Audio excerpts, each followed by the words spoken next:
भारत के कई शहरों और इलाकों के नाम भी भारत पर शासन करने वाले विदेशियों ने अपनी सहूलियत के हिसाब से बदल दिए थे, चाहे वो मुगल रहे हों और चाहे उसके बाद अंग्रेज रहे हों।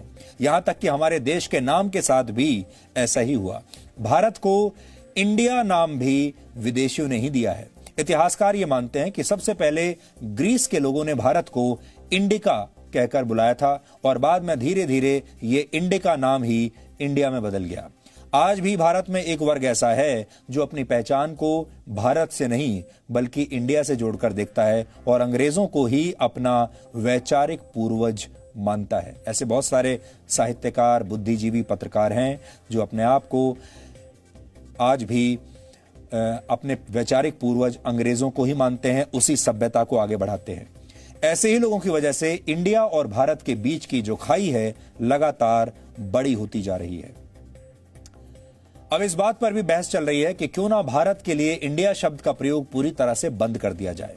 भारत के संविधान के पहले आर्टिकल में भी लिखा है, India that is Bharat shall be a union of states, यानी विदेशियों का दिया हुआ यह नाम इंडिया आखिर भारत के संविधान का हिस्सा भी बन चुका है। ये हम आपके ऊपर छोड़ते हैं कि आप अपने इस देश को कैसे पुकारना चाहते हैं। आप इसे भारत कहना चाहते हैं, आप इंडिया कहना चाहते हैं, लेकिन इतिहास आपको जरूर पता होना चाहिए। इसके अलावा सिंधु नदी के नाम पर भारत का नाम हिंदुस्तान भी पड़ा था।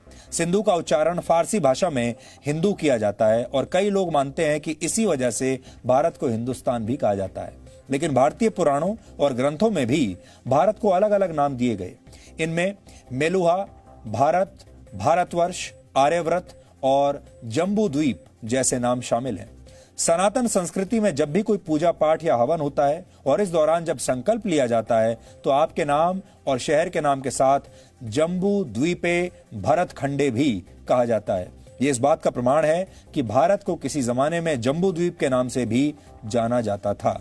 यानी विदेश से आए लोगों ने धीरे धीरे भारत की पहचान मिटाने की कोशिश की अपनी सहूलियत के हिसाब से, और इसी कोशिश के तहत कभी मुंबई को बॉम्बे बना दिया, कभी चेन्नई को मद्रास, कोलकाता को कलकत्ता और दिल्ली को दिल्ली बना दिया गया। और गुलाम मानसिकता के शिकार लोगों ने, साहित्यकारों ने पहले इसे खुशी खुशी स्वीकार कर लिया और फिर वर्षों तक गुलामी की इसी पहचान को वो अपनी पहचान मानकर चलते रहे और आज भी चल रहे हैं और आज भी इन चीजों को लेकर बहुत प्रसन्न है।